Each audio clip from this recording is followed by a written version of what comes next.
My name's Meghan. I'm the Outreach Director for the Hollywood Fringe Festival. I'm going to be moderating this panel tonight. Thank you all for joining us. There's a really cute dog in the front named Pepsi, which I'm going to try not to get too distracted by. First, I want to say thank you to Greg and Jen of Studio Stage. Jen's over here, our wonderful the managers of this lovely space. I already introduced myself. We have other staff here tonight as well. Dave McKeever back there. Hi, Dave. Con Matu over here behind this curtain. And do I have any others? That's it, right? Great. So this session is going to be filmed and live tweeted, just so you, or not live tweeted. This session is going to be filmed and put on the internet though, so just so you know, any questions that you ask will live forever in the digital space. After, what we're going to do tonight is we'll have about an hour of panel discussion. Then we'll have about an hour of Q&A, so if you have a question that comes up during the discussion, I beg of you to just hold on to it, and we'll get to, I promise I get to every single question at the end. Afterwards, if you are still like into this Fringe Festival thing and you want to hang out with us, we do have some beer and some wine here, and we will be having beverages in the lobby, which again, Jen and Greg were very lovely to host for us. So a couple of announcements about things coming up. Our next Twitter chat is tomorrow. For anyone who is on Twitter, this is an hour of the week where we all go on Twitter at the same time from our respective homes or cars or wherever you are, and we chat with each other about the Fringe. It's moderated by Stacey Jones-Hill, also Fringe staff, and she will ask certain questions, and we all kind of like chat and retweet each other's things. It's a nice way to chat with people. So that's tomorrow from 7 to 8 p.m. Use hashtag HFF17, that's 17 not spelled out, HFF17 to join that conversation and follow at Hollywood Fringe on Twitter. Our next office hours, which are our weekly pre-Fringe mixer series, is at Melrose Umbrella Company on Wednesday, this Wednesday at 7 p.m. So we'll be there with drink specials for the Fringe. I'll be there making you guys all wear name tags yet again. Please come hang out. It's a nice way to get some Fringe friends made before the actual festival starts. You have a couple people that you know. May 1st is a really big day, so remember May 1st. The #1 most exciting thing that happens on May 1st is that tickets go on sale. So you guys can all start selling tickets to your shows. It's also the deadline for sponsored award applications. If anyone here is part of a company or organization that wants to sponsor a Fringe award, you can do that, but you do have to apply by May 1. There's also a town hall on May 1st. So that is going to be at the Sacred Fools main stage. That's Monday, May 1st at 8 p.m. Festival Director Ben Hill will be there talking about ticketing and festival prep, giving you guys all kinds of great info. There'll be a Q&A there as well. Feel free to come on in and sit wherever you like. And if you have any other questions, you guys can always reach us at support@hollywoodfringe.org. That's where you can email pretty much anything you want to know, and we'll get back to you way faster than you think we will. And that's about it. And so now, I'm going to have our panelists introduce themselves, and I'm going to start at the end with Monica. Oh, hello. I'm Monica Miklas. I am a theater producer. I work with a company called Capital W, and we do immersive theater. We did a show 2 years ago at the Fringe called Hamlet Mobile. It was Hamlet in a van. We're doing a show this year called Red Flags. It's a one-on-one immersive experience. I also have produced at the Fringe with a comedy outfit called Lost Moon Radio. Bless you. Sorry. I have really bad allergies and it's going to keep happening throughout the day. Do you need Zyrtec? Okay. I have so much Zyrtec in my body right okay. now. Yeah. Okay. Sorry. And with Lost Moon, I produced, so I produced in 7 of the 8 Hollywood Fringes, counting this year. I'm taking 1 year off. Woo! Yeah. And with Lost Moon, we won Best of Comedy 2 years in a row and Top of the Fringe in 2012, I believe. When I'm not fringing, I work at LA Chamber Orchestra, where I do special events and program management. So, yeah, producing live events is my life. Here we are. So glad to be here. Thanks. My name is Ed Goodman. I'm a writer. I've done 3 Fringes. I've done one-man shows, and then I did a big Swiss watch of a show called The Poe Show 2 years ago, which won the comedy award. And those are all the words I'm going to say right now. Hi, I'm Theresa. Words. Words and things. I last year was my first Fringe, and I co-wrote and composed and starred in a solo musical that I wrote with my fiance in the corner. But we did My Big Fat Blonde musical, and we won Top of Fringe, Best Musical and Best World Premiere for Fringe last year, and it was our first show, and we're taking a break this year. And, oh yeah, because we're doing videography this year for Fringe. Yeah, period. Michael Shaw Fisher. I'm a composer, writer, and I guess I'm a 7 out of 8er myself, but I haven't produced in every single year like Monica has. I acted last year in a show called Tilt. I produced comedy, written comedy, did a comedy category, also did a solo show, which was a solo tavern musical called Shakespeare's Last Night Out, which won Top of Fringe, and Best Solo Show the year before last. And also I do a lot of musicals. So I've done like 4 musicals for the Fringe.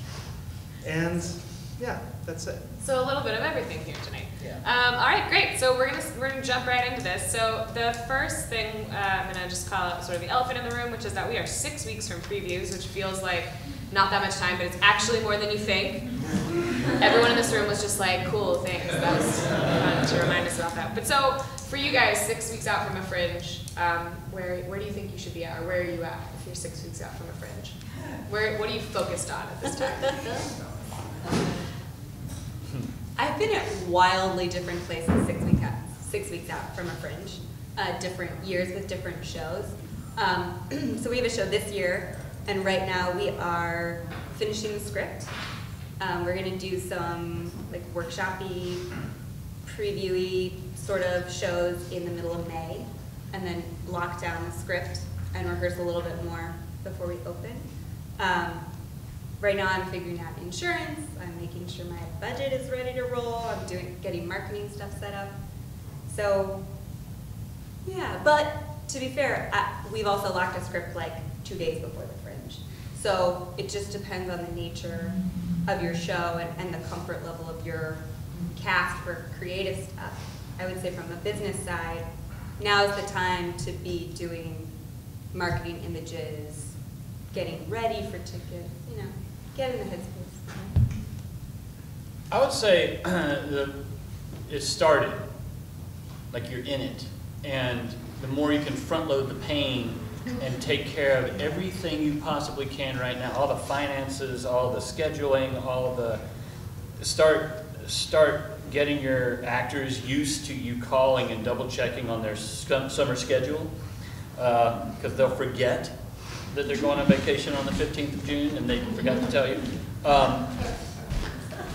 It's declare, I would say 6 weeks out, declare that it's started and you're in it, and do it now, because it's a hard transition to make when you go to production mode, because once you're in production mode, the creative stuff is going to fall to the wayside, because now you're worried about how do you get a whole show in a theater in 15 minutes and get it out, and you know, all that technical stuff and topographical stuff and personnel stuff. A whole series of new problems or issues are gonna arise. So now's the time to really lay out your schedule, lay out what you want, figure out what you want from it, because soon you're just going to be managing, and that's a full-time job. Also, a fun trick is, if you don't already do this, go to your show opening and put a 0 on that day on the calendar, and then number backwards to today or tomorrow. And then every day you know how many days it is until your show opens. And that helps you stay in it, because you know, one day you can say, well, we got 17 days, but then 2 days later you go, oh my God, we only got 15 days. Get used to seeing those numbers, because that's what it is keeping track of numbers. There's a lot of numbers in Fringe, and start to keep track of them, yeah. Yeah, I remember this time last year, because we only decided to do Fringe late March, and we had to adapt our script quickly, and we also didn't have any music written for our musical, and there were 9 original songs in it. So today's actually my birthday, and I remember last year, I was like, I turned 26, and I was like, no time to celebrate, have to write the music. So like, I feel like 26 just went by. Oh my God. Now I'm 27.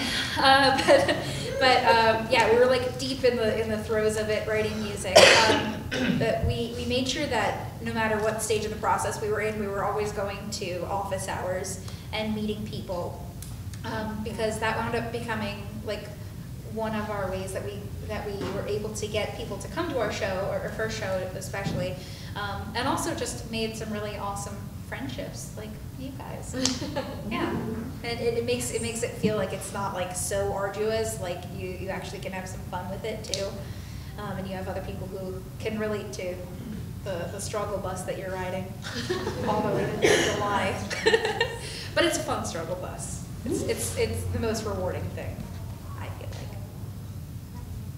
It is. I'm going to touch on just a little what everybody said. I agree with all of it. It's like, yes, you know, getting all your stuff together, it could be very different depending on what kind of show you have, and what your constraints are, and what your demands are. And I know if I'm doing a musical, I will be still working on any piece. Actually, I will be writing a lot right now, making sure that it's really the best possible piece that I could bring to the Hollywood Fringe, because when it goes up, it's too late. And if people have problems with it, there's only so many excuses you can make. And when you really start getting into the fury of rehearsals, you can't really do a lot of changes there without your actors getting kind of mad at you. And when the show's, and when it starts running, then like Ed says, you're going to be running around trying to get all the production things going on in the day. You're going to be loading stuff in, loading stuff out. You're not going to be thinking about all the creative homework has to be done now. And yeah, things can be tweaked all the way up into the end. I've experienced that, but I would say that this is the big part, for me, the big place where I focus on the creative. So, one person asked us on Twitter, actually, if this is a time when you're thinking about tech, so thinking about what you're lighting and your scenery and all the other things that go with sound. How do you prepare for that at this time? Are you thinking about what the technical elements of your show are going to be like?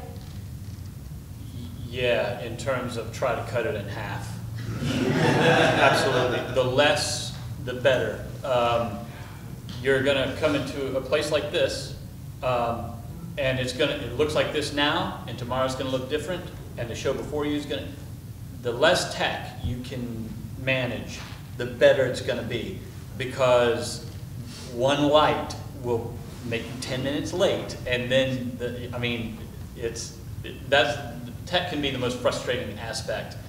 If your show is tech heavy, then get your rig so that you can put that thing together and break it down, and it's like changing film in the bag.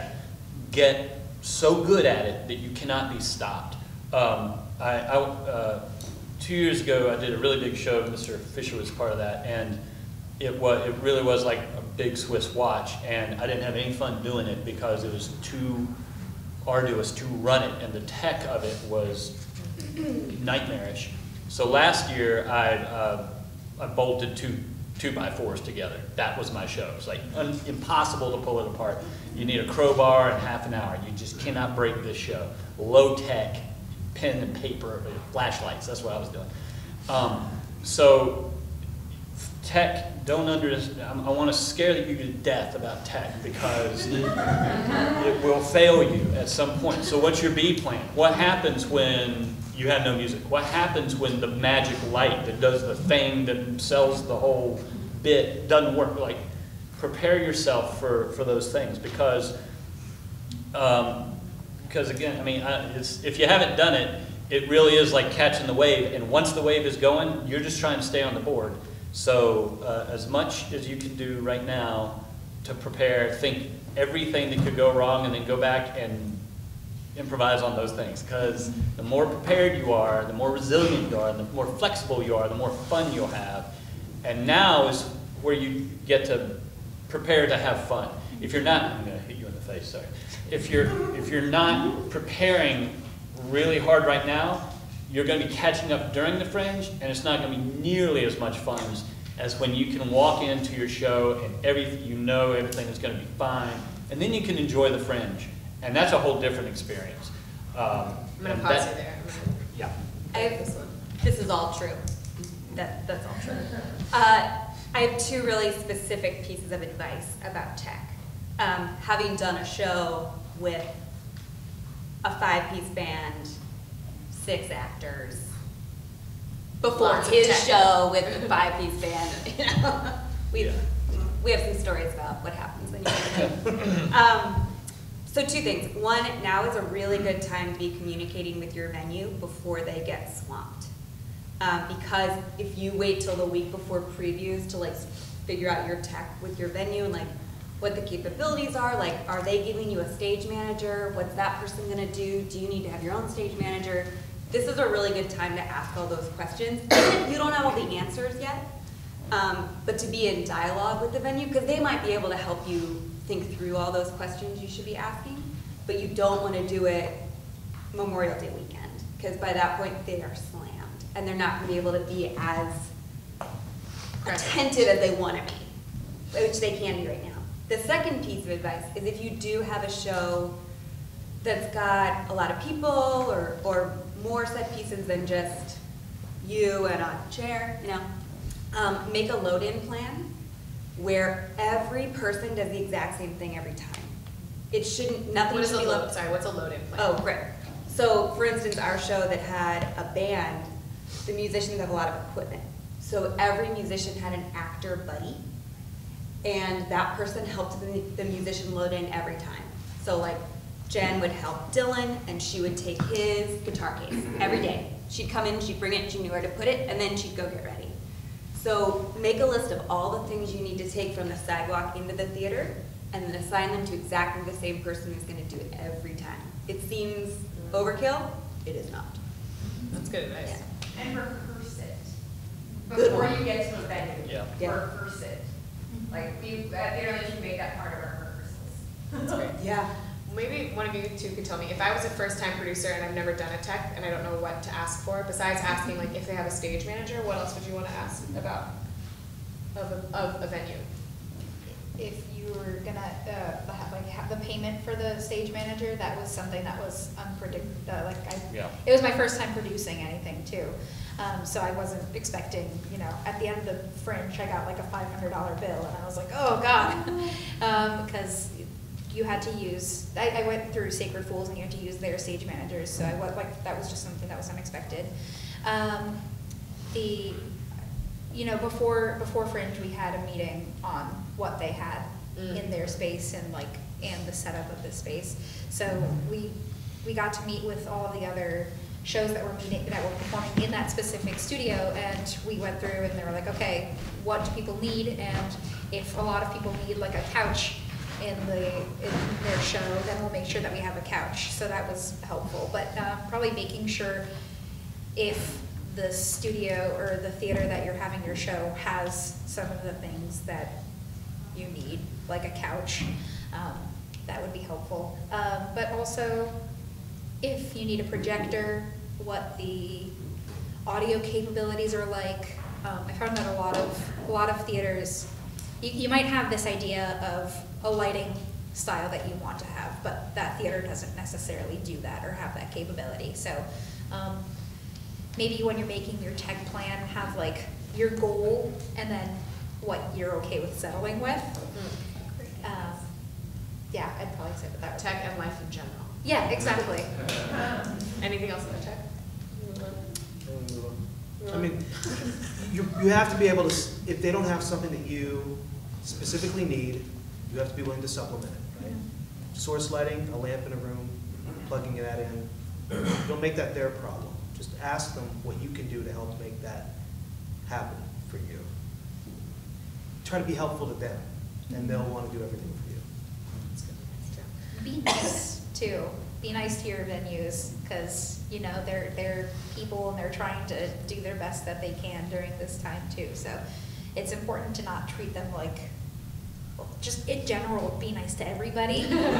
But like, you know, they're not like your subservient people. They don't work for you. Exactly. Yeah. Does If you anybody set know up the that- rule of Fringe, the golden rule of Fringe? Don't be an asshole. Don't be an asshole. Don't be a jerk, or that. Yeah, Sorry, yeah. I Depending. No, that's okay. That's why I No, it's true.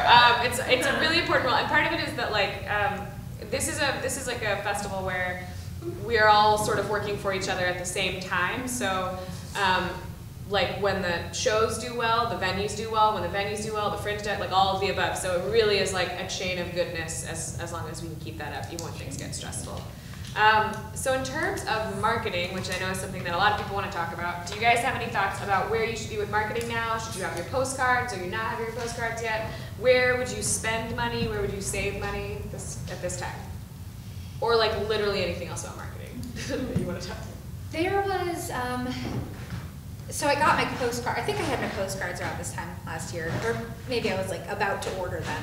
But there was one thing that I felt like, in retrospect, I wouldn't have necessarily done, and feel free to chime in on this, but like you get like 1,000 note cards, and then they have somebody that you can give your note cards to, and then they'll disperse them around LA. I never saw my postcards anywhere else, and like I have no way of knowing if they were actually distributed. So like I was kind of like, maybe that wasn't such like I could have saved $100, but so that was just one thing that I found to be interesting. But I really feel like going to office hours, meeting people, getting face-to-face time, and having people get to know who you are is probably the best way to advertise your show, because you get that personal accountability. It's really easy to just like post on the Instagram, on the Facebook page, like come see my show. And that was something that I felt like I did successfully. If I was posting online, I made sure it came from my own voice and not just like Spammy marketing. yeah, like spammy. Yeah. Like there was one time I posted last year. I was like, so my show was a world premiere, and I said, come see what the LA Times calls, I haven't seen this show yet, stop talking to me. I was very much myself through my writing, and also my show poster was ridiculous. If anybody saw that, it was me naked with like pizza over my boobs, and I was like, it was like American Beauty. So I think like having visually interesting marketing, you don't need to be naked. But yeah. Didn't you wear a pizza box to office hours once? No, I wore that to opening night party. That's what it was. It was just like I wore a black T-shirt and I cut out like pizza cardboard and wore a pizza box over me. But yeah, I think like bring yourself to every good life lesson too. Be yourself everywhere. I think the most powerful marketing tool you can use is go to office hours and don't talk about your show. Go to office hours and find out about everybody else's show. Make people ask you what your show is, and then resist. I mean, it's the whole, it's like, you remember American Hustle? Like walk away, say no. It's like, oh, yeah, I got a show. Yeah, you'll hear that. Because you walk into office hours and you hear the chatter, and it's predictable. You hear it all over and over and over and over. Well, I'm done. I want to drink. Yeah. People who are interested are interesting. Yeah. It's all that how to win friends and influence people stuff. It's all true. Don't talk about your show. Let your show talk about your show. And postcards, I always kept postcards in my pocket. So if I had to say, I have a show. Yes, I have a show. So you create a story around this thing rather than just a table full of everybody else's stuff. Also, the little cards, you can get cards instead of postcards, business cards, and just the difference of it, that's more interesting. Plus, it's easier to use when June 30th rolls around as a note card. Big cards they're not very useful, but a little card, it's like, oh, well, that's worth probably 2 notes to yourself on the back. So there you go. There's my card. Come see my show. Yeah, I think the whole point of you have to have a postcard. I'm just going to say it. You have to. Have to have a what? Sorry. Have to have a postcard. You need some little printed thing. Doesn't matter if it's a square, circle, whatever. But it's a good investment of money. It's really cheap, and you use it like a calling card. So instead of having a business card, after you talk to somebody, you trade postcards. It's a nice way to remember an interaction with someone. And they are effective as a person-to-person tool. To your point, I think you're right. I think sending somebody out to put your postcards out, maybe not the best. Or like use a friend or something, but maybe not necessarily spend money. You don't on need that. to spend money Yeah. on it. Yeah, that's been my experience. I'll say I've never gone to a table, picked up a card, seen a postcard, and go, I gotta see this show. It just doesn't happen. That's not how we make the choice of how to go see a show. Think about how you decide to go see a show, and then be that distributor of, you know.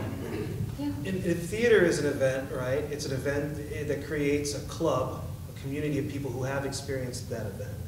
If let's say you see somebody there wearing a wristband, okay, and they're like, why are you wearing that wristband? It's like, oh, I just came out of that show. They give you wristbands when you go in, or whatever that is. Like, you know, like in terms of like the wristband, the color of the wristband is where you're seated. Like all of a sudden there is something about the show that you see the wristband everywhere, and that's just your mind telling you, I got to see this show. I want to be in that club. You know what I mean? There are lots of ways to do marketing for your show that are going to be unique to your show that other shows aren't going to be able to replicate. I mean, you could do, you could get square postcards so they look like coasters, and have those things down on the bar if you're doing it at like 3 clubs or something like I had circles one year, and then we hole punched. It was like 8 different, Hamiltonville was 8 different vignettes, and we hole punched the ones people had seen on this little circular card. Right. Kind of looked like a wheel. It was great. Yeah, it's great. It is great. Yeah. And I mean, you know, make sure your cast has T-shirts. So if they love the show and they're behind it, spend that extra money. Spend $200. You know, what's that, like $15 for a T-shirt or something? If you're not buying them in bulk or something like that, and it's a nice gift for your cast. They'll thank you for it. And every person who sees that T-shirt will be like, I need to go see that show. Oh God, you won't even have to mention your show to them.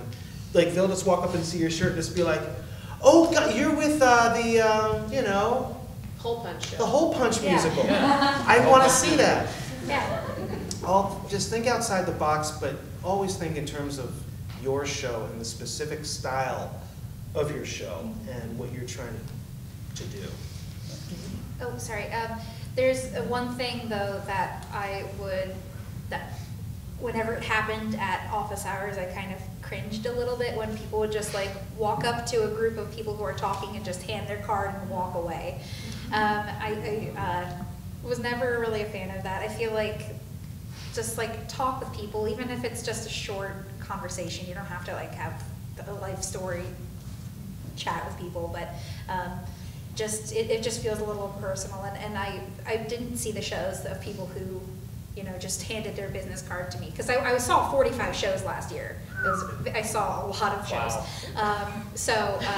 And mostly it was because I talked to those people and those people who I made connections with. And they came to see my show too, so.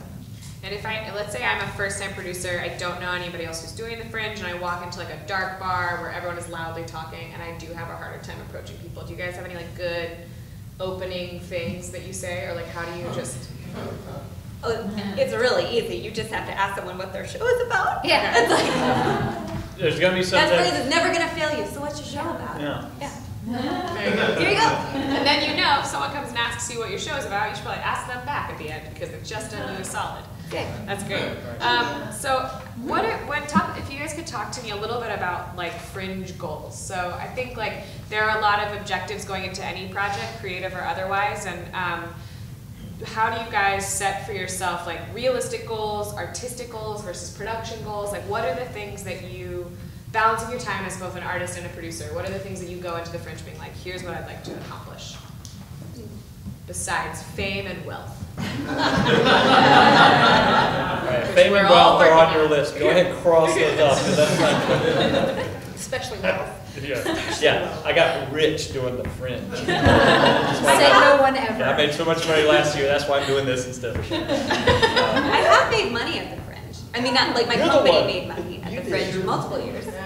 Not recently. I don't know how to do that. Okay, but I really like this question, and this is something that has been on my mind a lot, and it's on my mind as I talk to new Fringers a lot. you know, your goals are yours. There's no right set of goals. There are lots of different goals. Like, I was with Lost Moon, like, our goal every year was to turn a profit on our show. And because it was the type of show it was, you know, there's a rock band on stage, it's comedy, we were in 99-seat houses, the numbers made sense, that it could work. My goal is no longer to make money. My goal is rather to not lose my shirt and let my husband let me continue making weird theater while not sinking our family.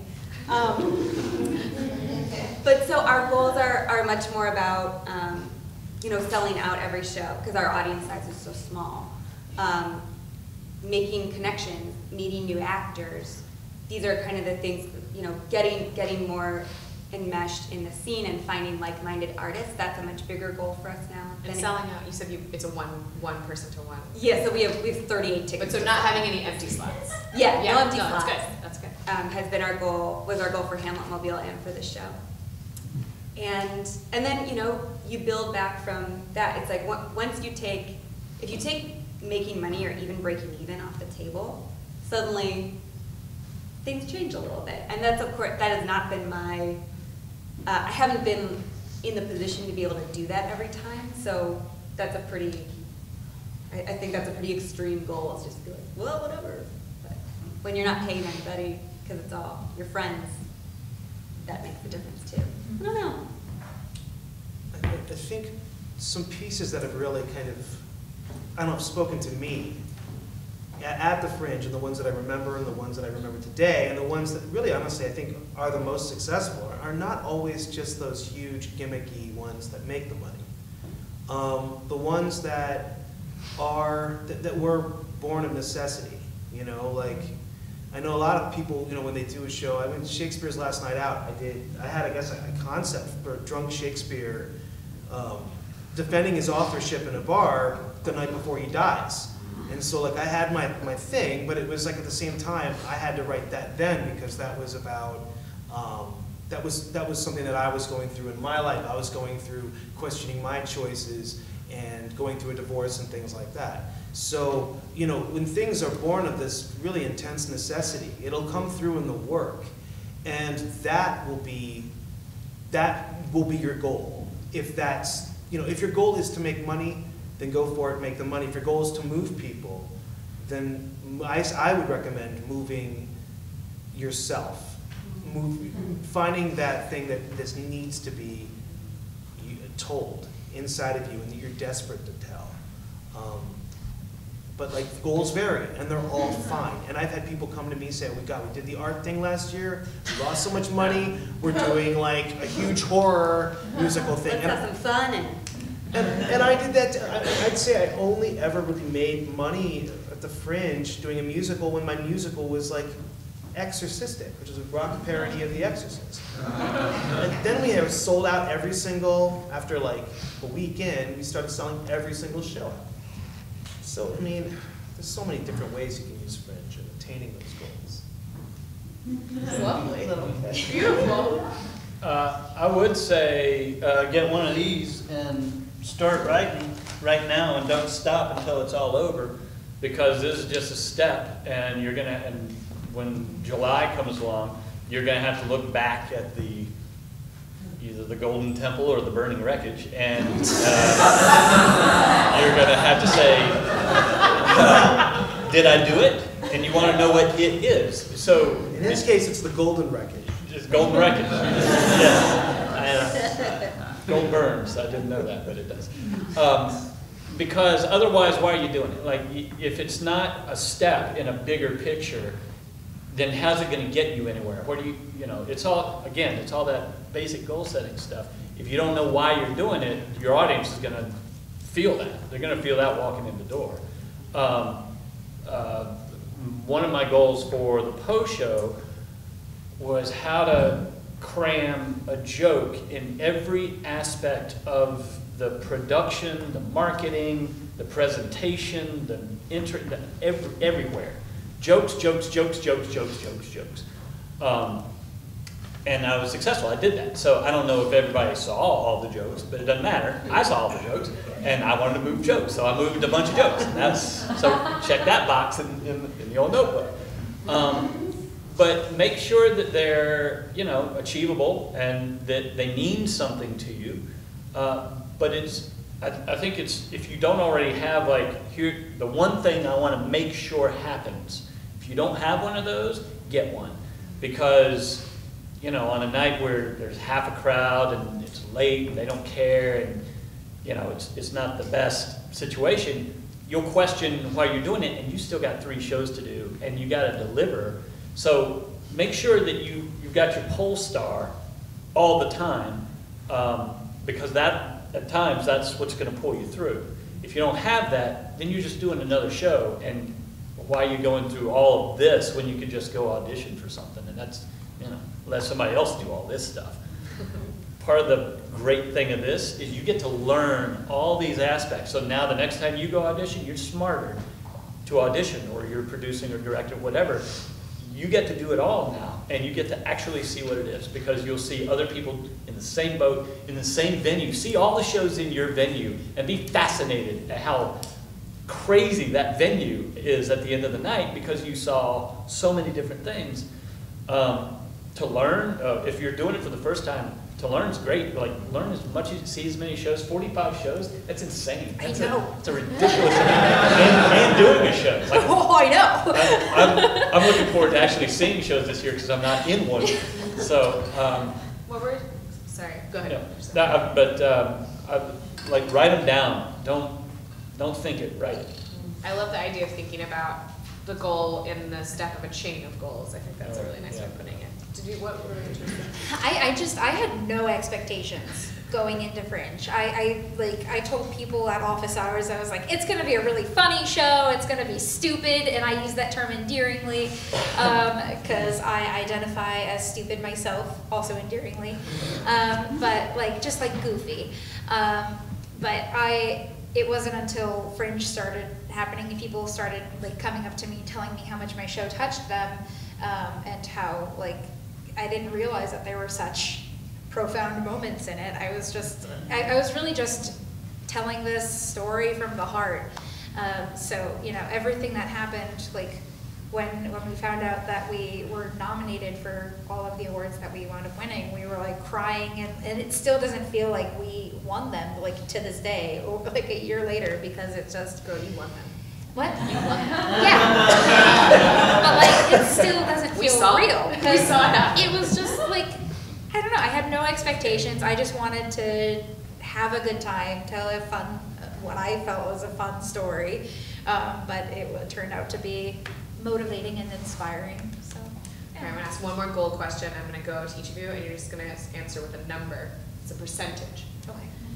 If my goal for my filling my audience, what would be pretty good in total, percentage-wise? If I have let's say for the entire run of the Fringe, I have 100 seats to sell the whole run, what would be a good percentage? What would I feel good about? Yeah.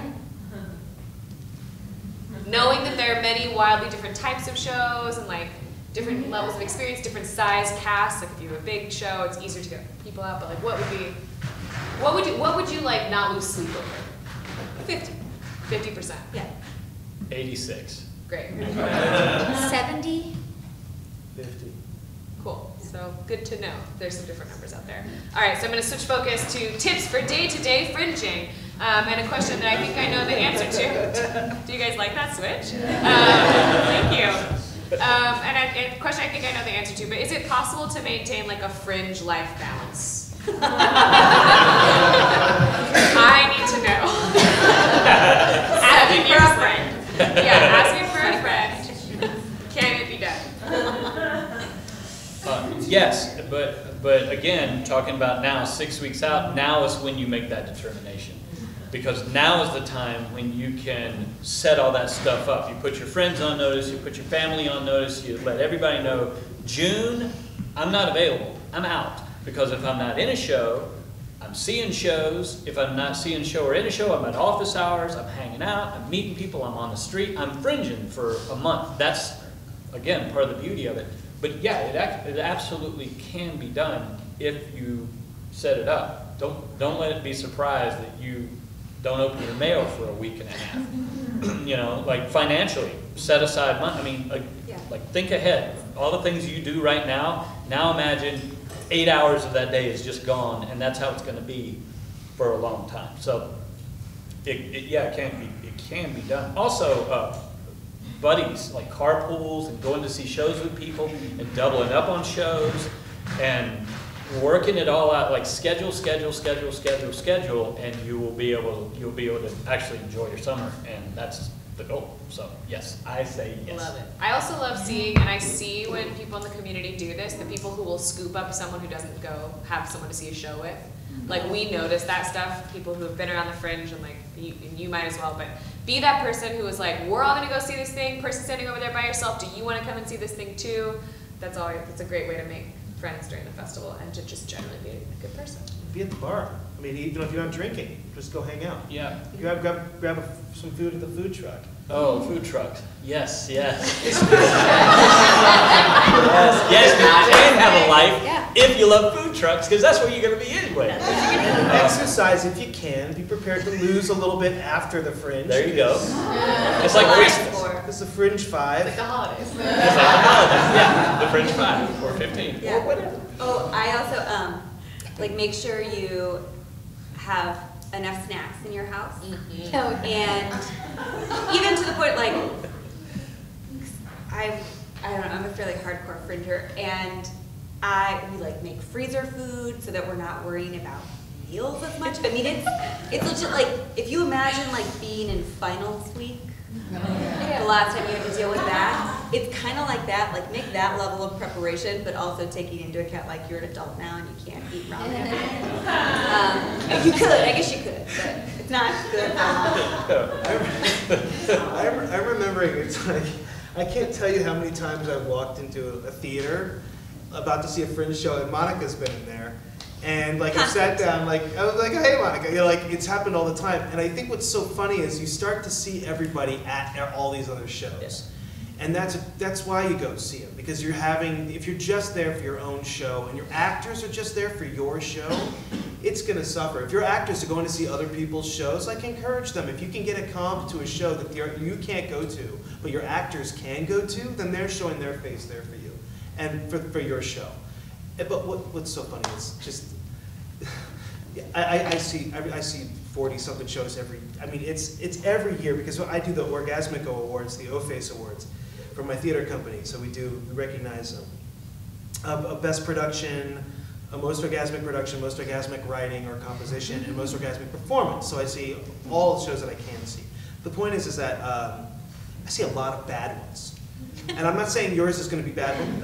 Yours might be the great one, or many great ones. But the point is that a lot of times, if you go see a lot of shows, or you'll see a good percentage of those may be awful. You're gonna want a buddy. You're gonna want a buddy. And who do you think was, when I walked out of the theater, who do you think was the first person to laugh with me? We'd be like Monica. Like, she'd be cracking up. I'm so glad we experienced that together. And yet we've also experienced transcendence together. Yes, we have. Both directions, and you're glad to have a fellow witness. So, I mean, that's the fun. Is really, I've recommended shows that I thought were absolutely horrible to people because I thought it was one of the best times I've ever had in my life. I was laughing so hard. So the virtue of a good time, there's just no way to, like, really. Your lifestyle. Also, I guess the larger point of this is, if you see a show that you don't like, don't stop fringing. The lifestyle of the Fringe is that you keep going, you keep seeing, and you will hit one that you do love, that is a jewel for you. You know what I mean? It may not be trying to say everything that you're trying to say, but it may blow your mind with just, you know. All the time. Yeah, all the time. A little bit about, so now that we kind of touched on this a little bit, as far as etiquette goes, like Fringe etiquette, there are a lot of shows to see. Some may be your bag, some may not be your bag. Any tips about, like, Fringe etiquette, how you plug your show politely versus impolitely, receiving and giving feedback, things like that? And is dying to respond. Please. And then I'll get Theresa next. Do not keep track of whether I've seen your show. Do not be the ones like, well, when's it gonna? Yes. You haven't seen my show. You haven't seen my show yet. Because as soon as you say, you haven't seen my show yet, I want to say, and I probably never will. Just because that's the impulse. I don't know what your show is about, but I don't care now because you're giving me a new problem. Now I got this guy on my back. Followed me around Fringe Central. Now I don't want to go. Now I want to avoid. Now I want to avoid. Go to have a good time. Go to have fun. And people, if you're having fun, I want to have fun with you. Let's have fun. Let's go have fun. But if it's about a score or your popularity or acceptance or all that high school stuff, it's just gonna, those of us that graduated from high school is just gonna rub us the wrong way. So go to have a good time and do not keep track of and don't complain about your crowd size. Don't, like, yeah, I know, I got it, right? Yes, I just performed to 2 people, okay? So your 15 sounds like a huge crowd. It's just, like, go to have a good time. And about crowd size, I had, like, for a great portion of Shakespeare's Last Night Out, it was a 75-person house, and I had under 50. Like, sometimes I had 30. It doesn't matter. We still on top of Fringe. It's about quality, not quantity. And I mean, some people will have a great show that has 99 people in it, and they only do 2 performances of that show, but everyone's fighting to get in, and at the end of the Fringe, that's the one that everyone thought was the best. It has nothing to do with selling out your houses unless you're trying to make money. Sorry, anyone else? I was just going to say, when you're talking about other shows at Fringe Central or office hours, just making sure that you're not, that you're careful about what you say about other shows, because you never know who's standing behind you.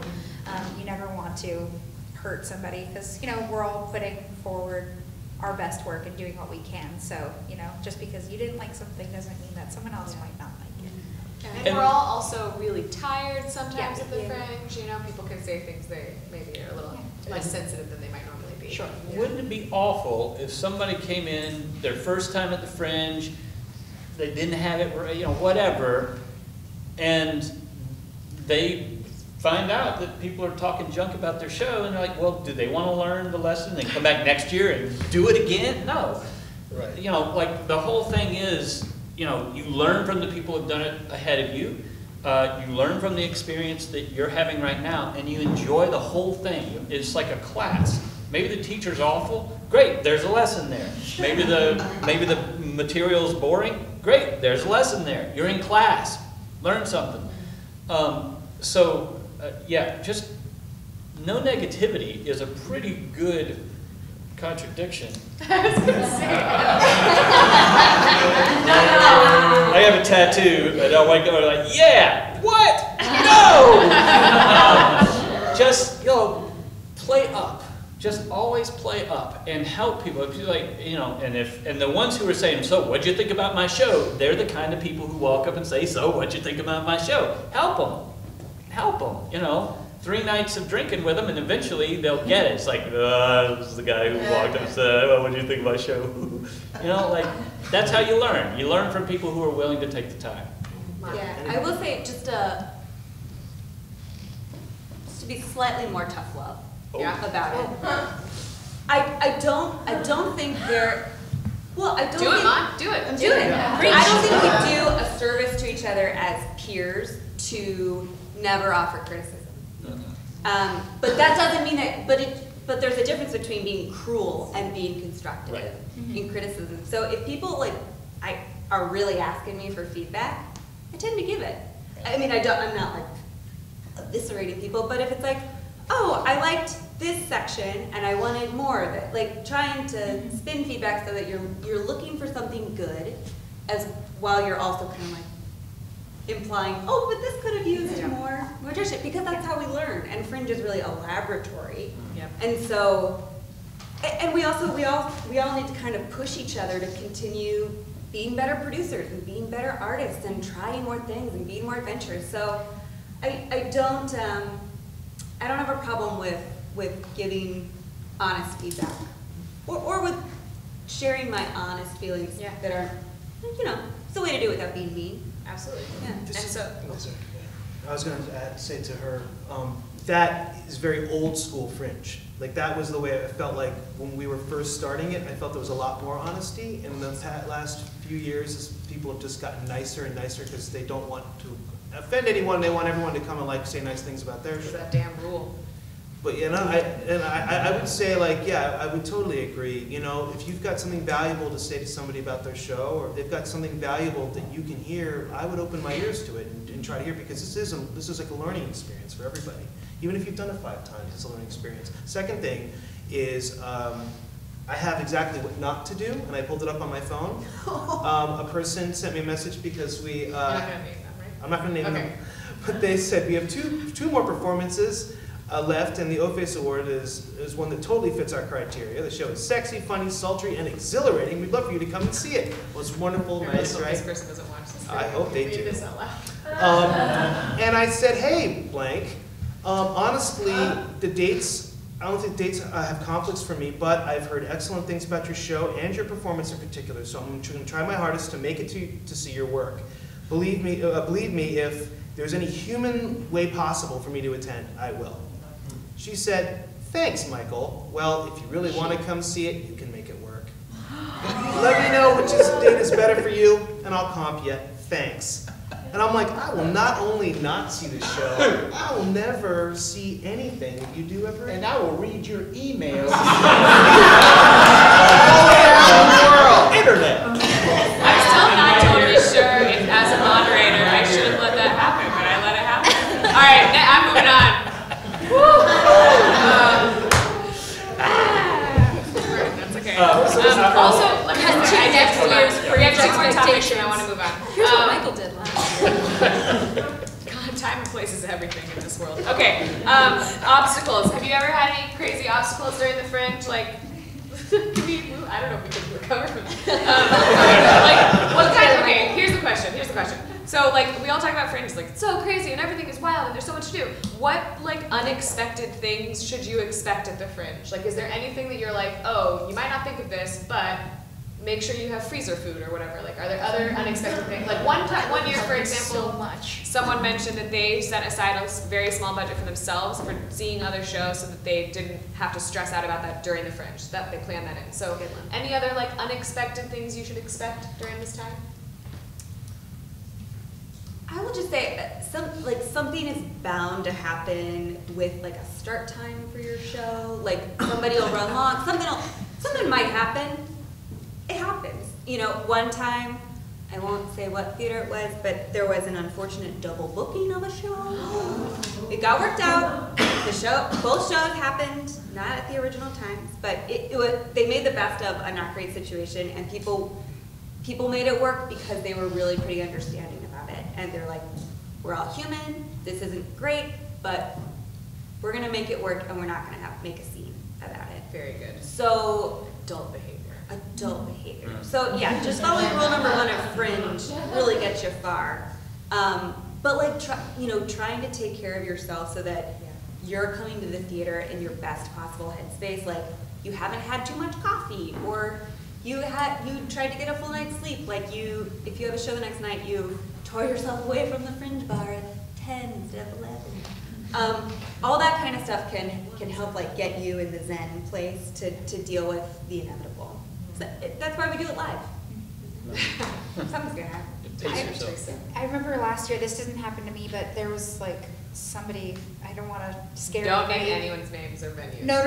But Like, you can tell a story. I remember somebody was like robbed before their show. Do you remember that? Yeah. Yep. And they like all of their props and everything for the show was gone, and they were performing, I think, like an hour before this happened. So maybe just like think about any possible worst case scenario, and walk with a buddy. And this happened in broad daylight too. So It was 11 a.m. Yeah, at like a Sunday. So just like, if there's like a crazy scenario that you can imagine happening, maybe just like think about having a plan B. Yeah. Might be helpful. Preparing your food beforehand would have really helped me, because our fridge died in the middle of Fringe, and we didn't have any time to cook. So by the time we got to opening our fridge, it was not a pretty picture. Or smell.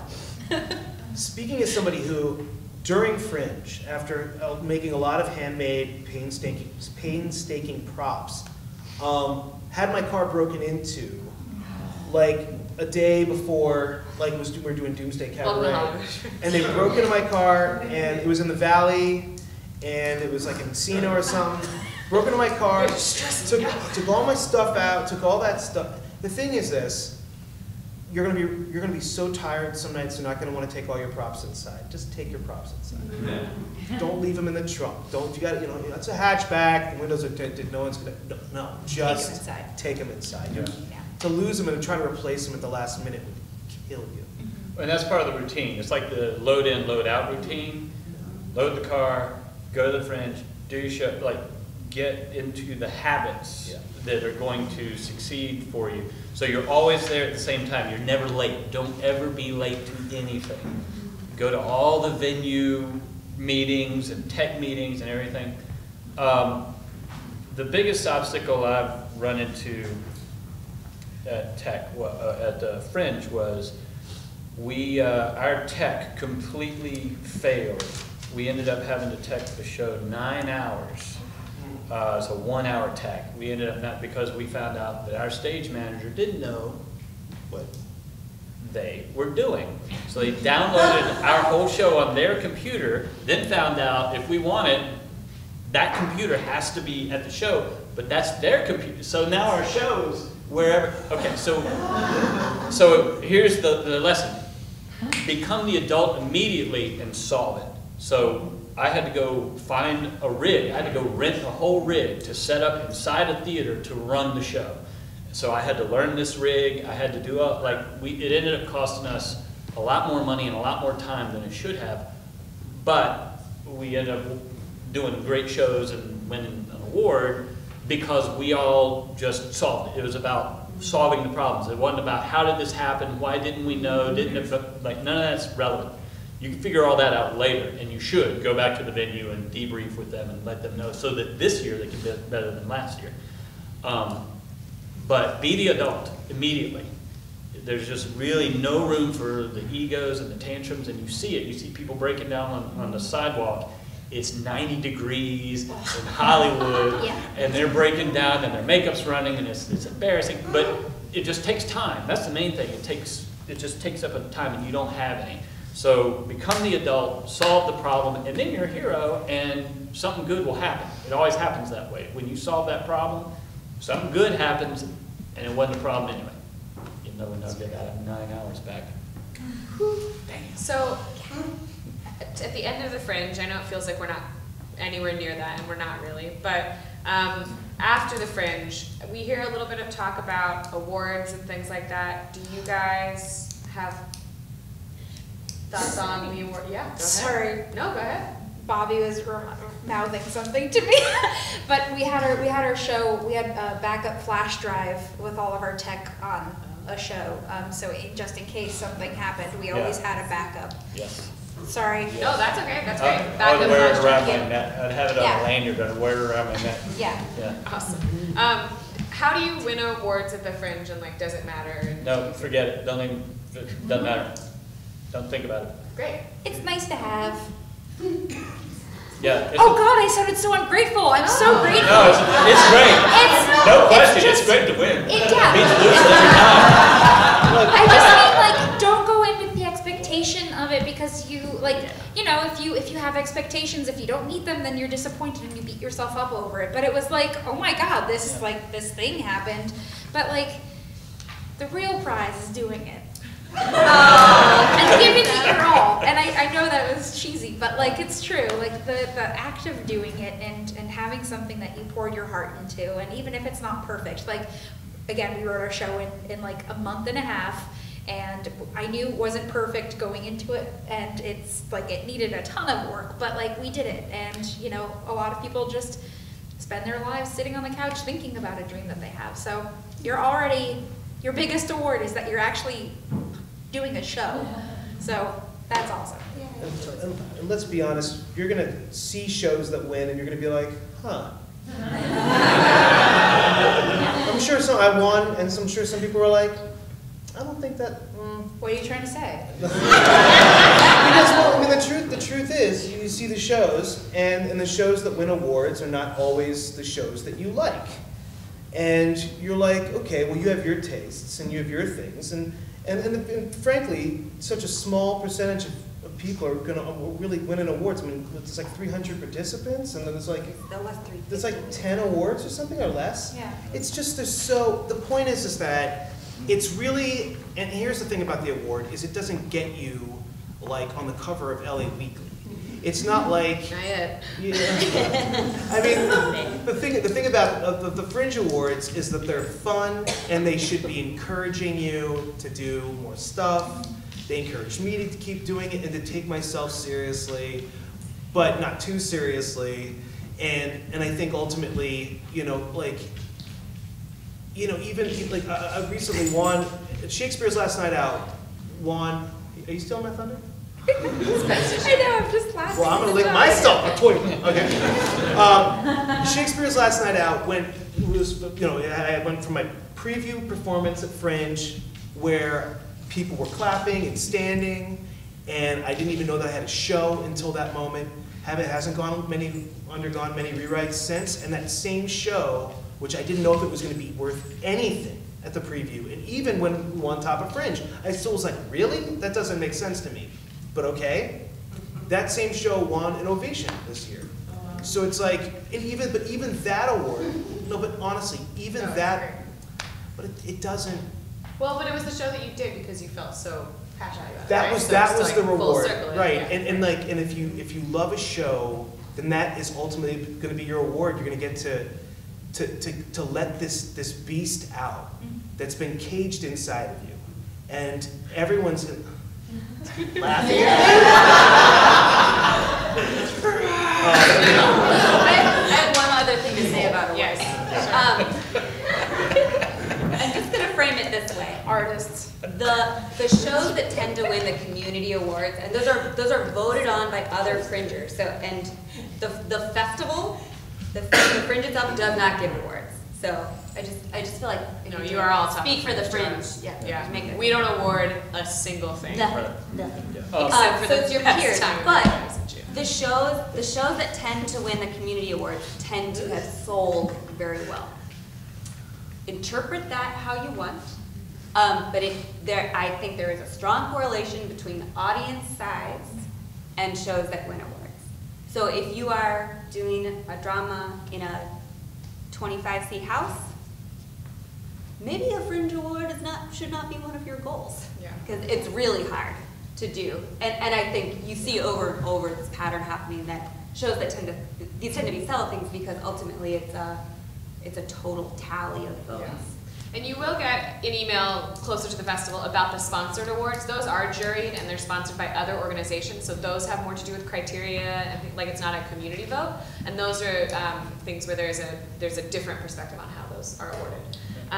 One more question for you guys, maybe two more. I'm going to try and get to the question Q&A part. Do you guys do postmortems after your show? And what do you do at your postmortem, and is it important? Like, do you meet with everybody afterwards and talk about it? Yeah. What is a postmortem? I'm asking for the people who don't know. A postmortem, yes, absolutely, is the meeting that you have after your show to like gather everybody up and like talk about, did it go well, did it not go well, what were the notes, like, did we reach our goals, like, things like that. And so you pull out your notebook that you've been writing in the whole time with your goals and everything, and you check boxes and you circle things and you say, we went to do this, why didn't that, like, break it down? I mean, if you're serious about it, if this is just something fun to do for 3 months of your life, well then, no big deal. But if you want this to be a piece in your arsenal, if you want this to progress to something else, if you want to learn and suck all the juice you can out of this thing, then yeah, absolutely. That means you got to take notes while it's happening, so you'll have, because you're not going to remember what June 3rd was like by the time June 30th rolls around. Your brain's going to be goo. Yeah, absolutely. And, be as honest as you possibly can with the people who you've spent this time with, because they're all going to get something out of it too. You can get a huge, this could be theater school if you want it to be. You guys do postmortems as well? Yeah, I did one after every show with my director. After every show, after every After every performance? show, yeah, because we worked with Jessica Lynn Johnson. She has, she's directing Mexicani, and what's her show? The Magic School Bus. The Magic School Bus, a dramedy. She directs, like, I think she's doing like 15 solo shows this year. Wow. But she sees every show as much as she can, and she would recap with me and give me notes, and every performance was different because I would incorporate that. But I was lucky because I was the only person performing it, so I had to make sure I just knew everything for the next performance, but yeah. Bless you. Yeah, we always do, bless you, with Lost Moon, we always did a debrief with the full cast, full crew, bless you, anybody who was available, because we did the Fringe so many years. We learned a lot of valuable things coming out of those meetings with the full cast, because the cast sometimes, you know, sometimes things happen to them and they like didn't really tell anybody about it, because they're just like, I'm just gonna get through it. And then you realize, like, that was happening? Oh no, we should have fixed that. Yeah. And then you fix it the next time. Take more notes than you think you need, because you think you'll remember it, and you will not. Also, comedy, if you're doing comedy, timing and time are probably more important than in a drama, because if you have a full house and it's rocking, your show's gonna go longer. And that's bad in a Fringe, because if you're slotted for this time and your show goes that time, you've made somebody else late. And if you're a little late getting in, and you rock, like, you have to be willing to, specifically comedy, you got to know which piece is coming out. Where are you going to find that 5 minutes? If your show is working, like hitting on all cylinders, well, now you got to lose 5 minutes because the audience is taking up 5 minutes. So if you're doing comedy, deep postmortems merely for the time and the timing aspects of it, and how to shave 2 seconds here and 5 seconds there and all that stuff. You only learn that stuff when you do it when it just happened and you're in the car afterwards going, what the hell? How did we make this show late again? Yeah. We ended up having to cut 2 pieces halfway through the run because we were just taking up too much time. I'm gonna pause us there, because I'm going a little bit over time. I feel like we just gave a lot of heavy info. So if you guys could, in 3 words or less, what is it that you love the most about Fringe that makes you come and do this thing? 3 words or less. Rewarding and fun. Friends, fun, art.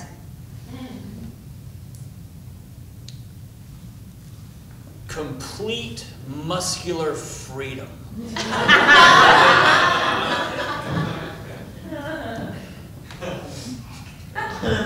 don't know if I have anything for you. All right, there we have it. So let's give a round of applause for Theresa.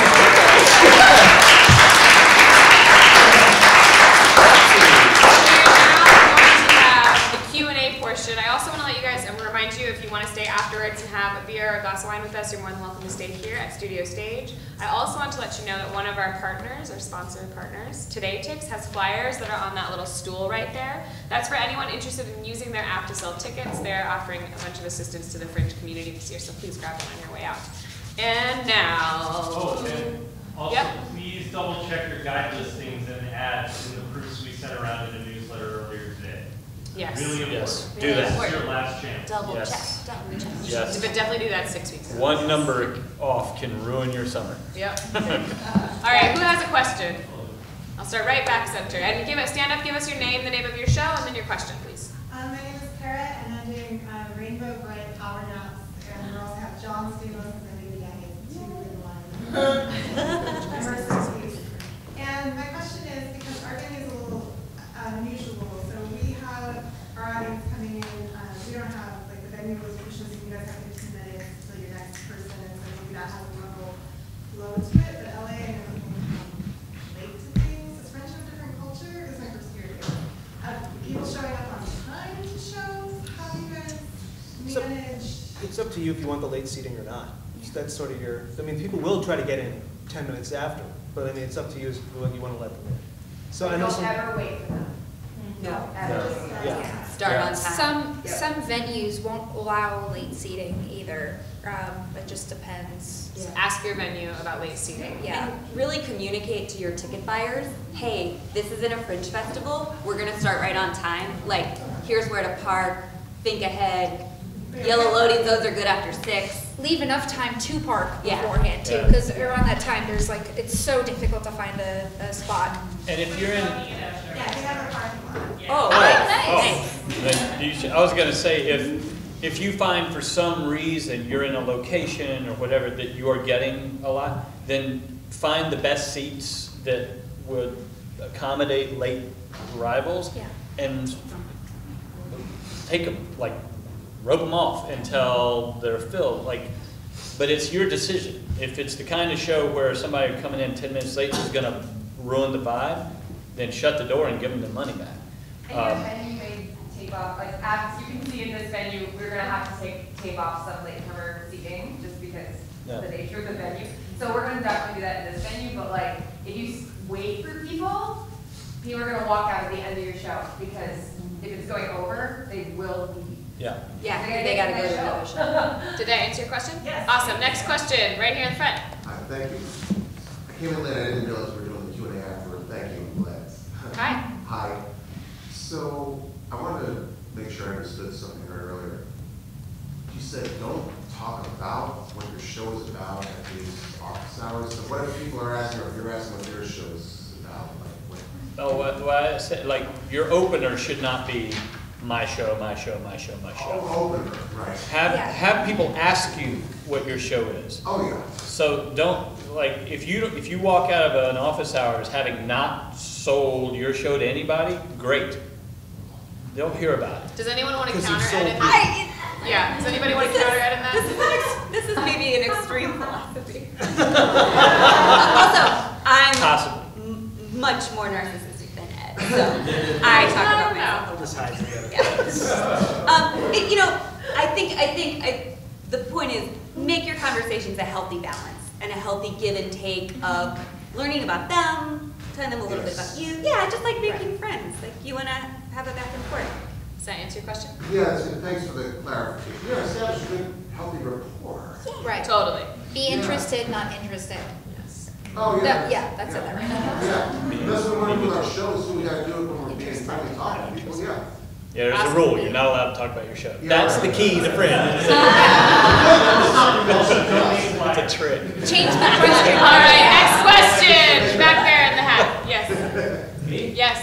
There are 2 hats there, but yes, it was you. Yeah. What's your show? Thank you. My name is Cooper Howell. I'm doing a show called If You Seek Me, or the Confessions of a Sex Addict as told through Amy Winehouse. Oh. And I'm a sex addict,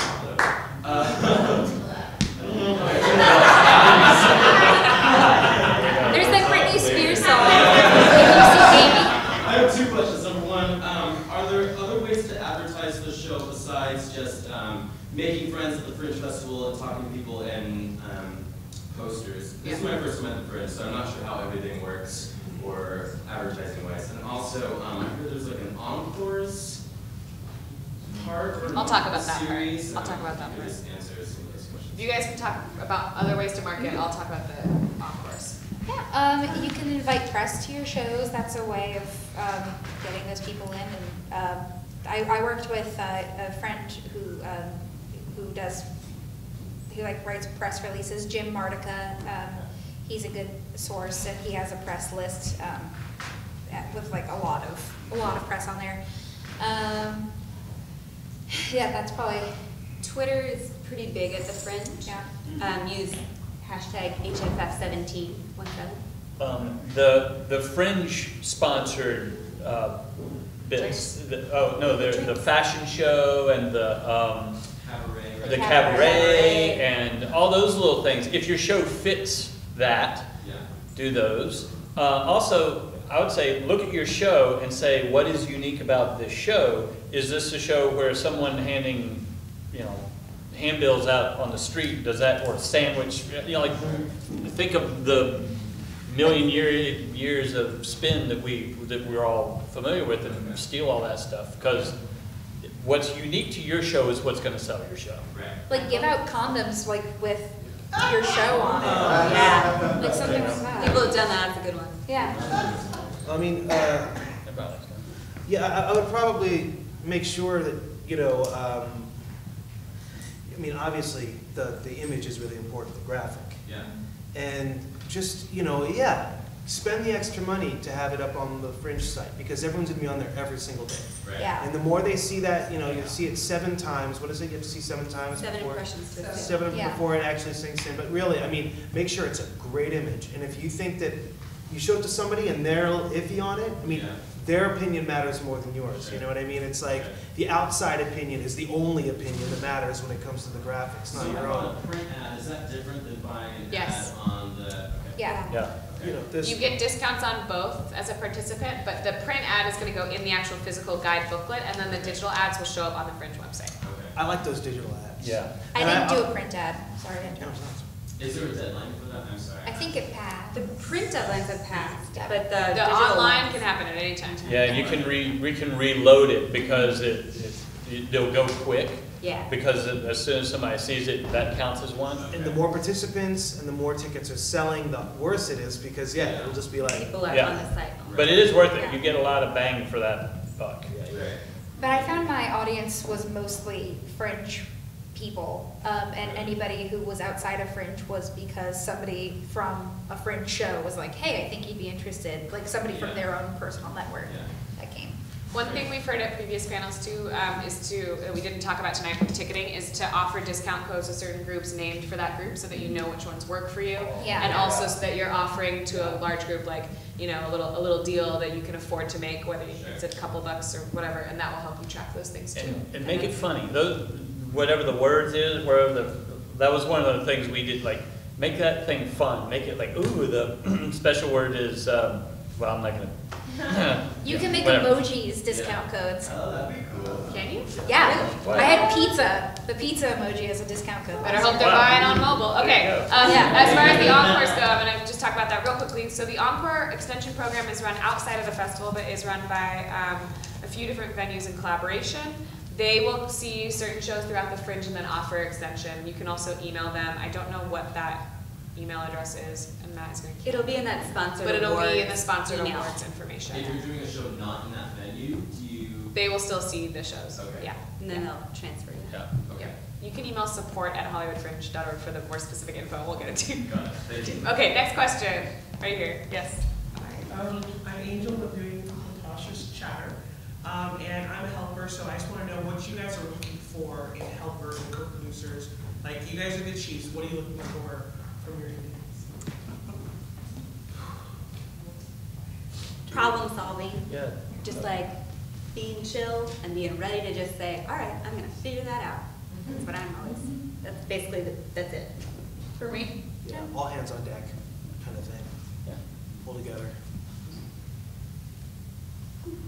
Next. Does that answer your question? Awesome. Next question. Yeah. Hi, Bonnie Stakoff. I'm producing The Magic School Bus of Traumedy. It's a solo show where you get to go on a field trip inside my body and learn about trauma and shoot Nerf guns and slingshots. And also producing slightly off Broadway a parody cabaret where we're rewriting all of your favorite Broadway hits of yesterday and today. And also producing The Physicist, which is about insanity. Kind of like producing 3 shows at the same time. Oh. Is your first Fringe, too? No, it's my second. It's your second, good. So she's good. So good. Oh my God. Well, you got it out of the way. It's fine. What's your question? So my question is, I'm hoping to, I applied to do a sponsored award. I love the sponsored awards. I'm really into them. My experience with them as doing a show in 2014. What my question is, or like what I'd love to know about is, I applied for a lot of them. I went through, looked at, and I'm hoping to do that with all 3 of the shows I'm working on this time. I know that we're all human and we have, so you might not be able to get to all of them, so I understand that. But I had a lot of people RSVP to like, I don't remember the exact number, I want to say like maybe 8. I'm going to push you a little bit to your question. Yeah, What's the question? That's maybe okay. Maybe 8 were going to come, like they RSVP, they had a ticket or 2. Sure. And maybe like 2 came. Okay. And so is there anything on that note that like can be done? Is it as advisable, because I know you apply early, should you like send a follow-up the night before, hey, like see you at my show? Okay, so the question is like how you get the people to actually come and see Yeah, you. especially Any if you tips? have small venues, you know, Okay. 30 seats, like you don't want to lose 8 seats. Yeah. The problem is, I mean, for being a person who does it, sponsors award, you try to get to them, and you know, you sometimes will go ahead and make a plan to see something. And then you'll get to that day, and maybe you've just seen like 4 shows, you're utterly burned out, you haven't eaten anything, you didn't consider that, or there's something that means that you can't go see the show. So yeah, there's a human frailty element that goes on, I think, with when you see as many shows as sponsored awards people see. But what I would do is, if somebody missed it, just make them aware, hey, you missed it.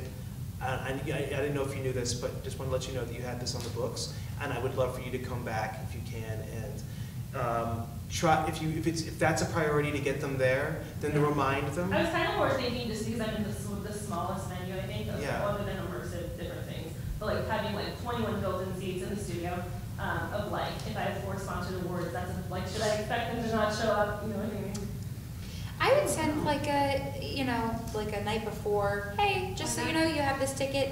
Like even, you know, if somebody doesn't have to pay anything, that kind of doesn't give, like, you know, people will try their best to, but, you know, not having given up anything doesn't really give, what someone tried the word for me. Yeah, you get what I'm trying to say, like investment, yeah, like, so yeah, it doesn't hurt to have gentle a reminder before, and maybe a gentle reminder after. And maybe like a half-price standby list, so when they don't show up, you have somebody who or full-priced. Yeah. I'm just saying, if you might stand there and not get in because they show up, you know, for a half price, I'll stand there and see your show for half. Oh, I didn't get to. Yeah. I've not gotten into your show before.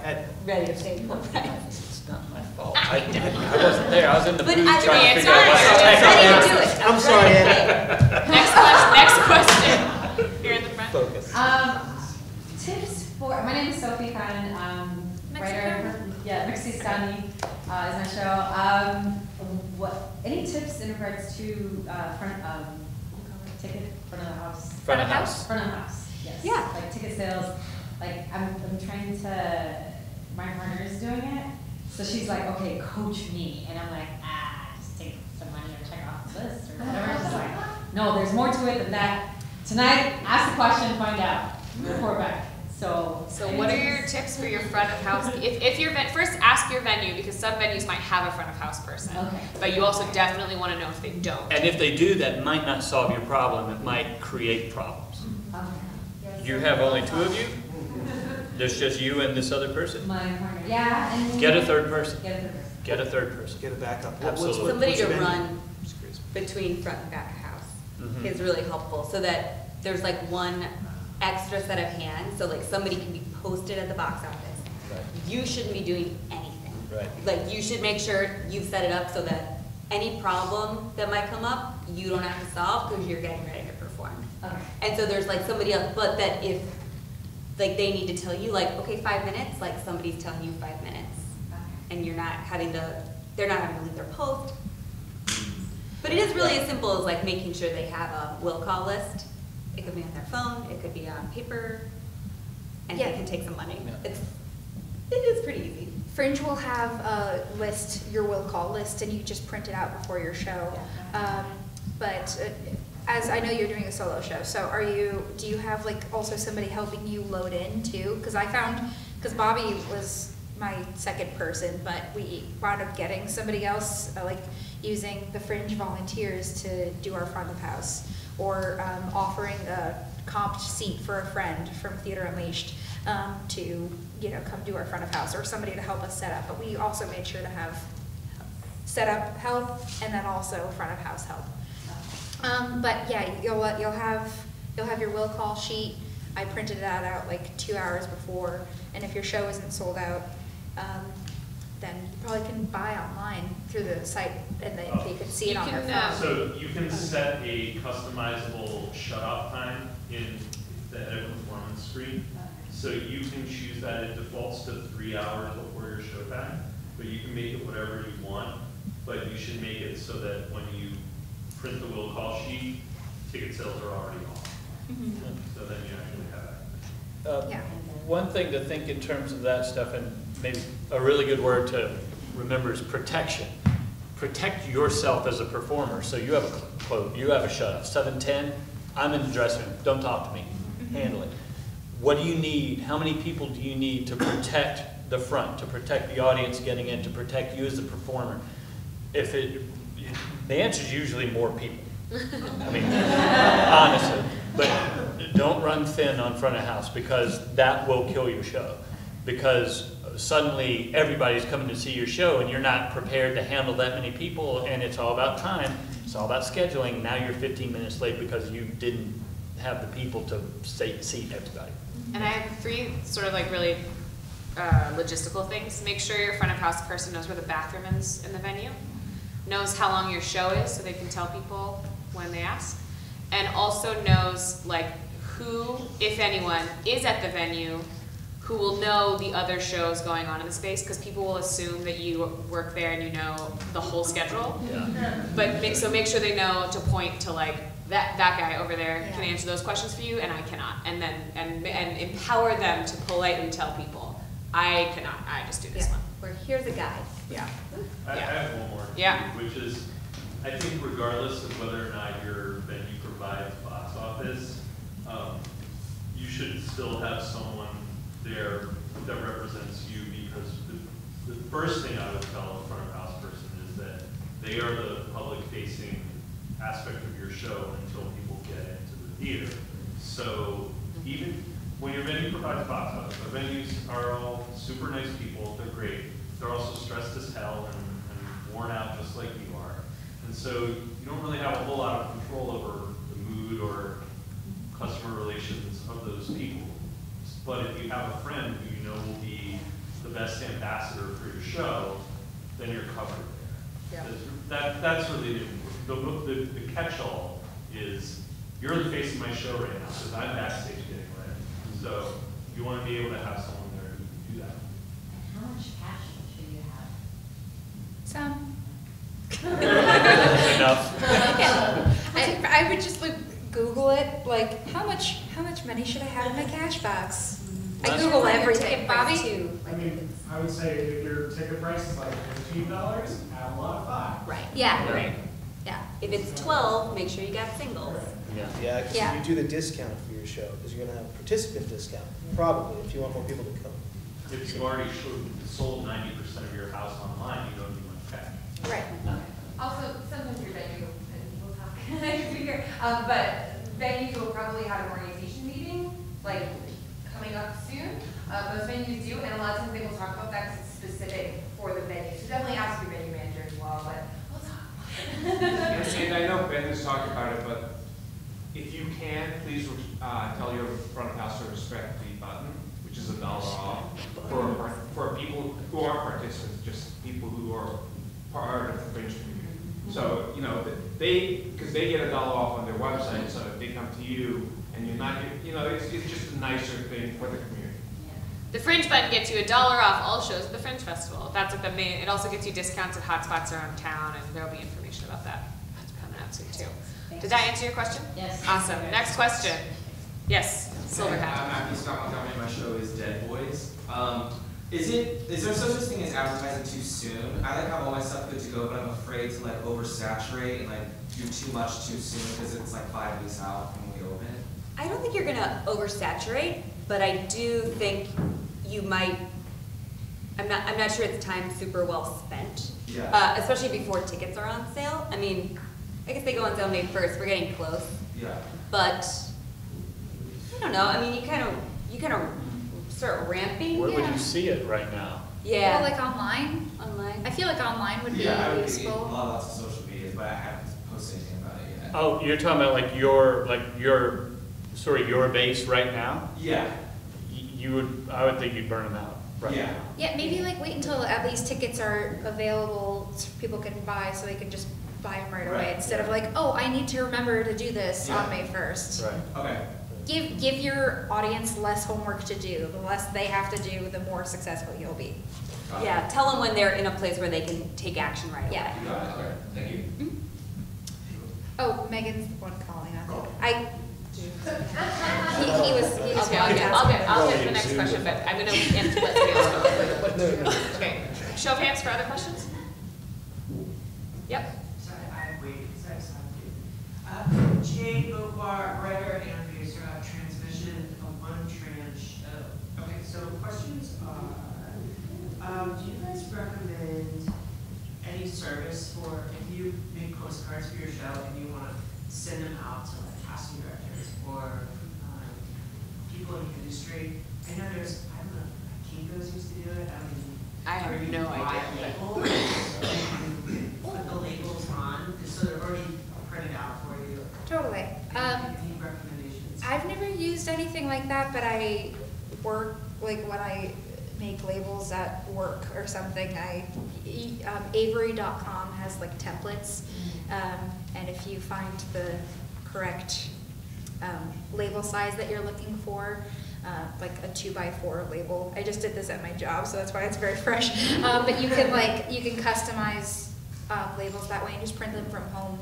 And then as far as getting addresses, castingabout.com I think has casting directors information, as well as IMDb Pro if you're on there. Yeah, a lot of places have their addresses there. What was the first one? Castingabout.com. At that website you'll see who's casting what, and this is for like TV, that kind of thing. I have more information on TV instead of theater casting, but yeah, castingabout.com, IMDb Pro. And got your recommendation for PR with Jim. Oh, Jim Martica, yeah. Is there anyone else that you guys recommend just offhand for PR stuff? Do you guys recommend hiring a publicist? I've never hired a publicist. I had Jim write my press release, and he sent me his press list, and he did that because if he sends all of the press lists from his contacts, then he's spamming each individual person for each show. So he's just sent his press list to people so that you could contact them instead of a reporter getting 5 shows from Jim Martica. You know what I mean? Does that make sense? And do you recommend having a website for your show, or was that something? Hold on 1 second. Did you have something on the? To that, yeah, I would say I've gotten the publicist before, and I've always had questions from people who've like done Fringe before, like done it, and are like, we're trying to up our sales, we're thinking about going in on the publicist. Do you think that's a good investment? And it's like, what's happened to, I mean, I got LA Weekly to come see one of my shows in 2011 because I sent them a message, personally, talking about, here's what the show is, here's why it's exciting, blah, blah, blah. And I thought that it had been my publicist who'd done it, but it wasn't. My publicist there was a website that they like were connected to, and they posted a review. It was like, maybe there was like 1 or 2 things, but it wasn't that fantastic. I mean, the truth is, my 3 words, always be fringing. And that means I had time to think about it. So what I'm saying is nobody is going to work harder on your behalf than you.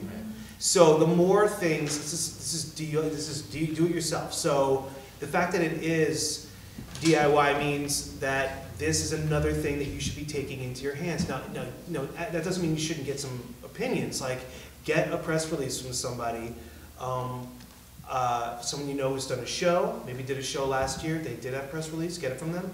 There's a certain lingo or whatever, but usually they'll have you, the press person will have you write your own press release and send it to them, and then they'll make changes to it.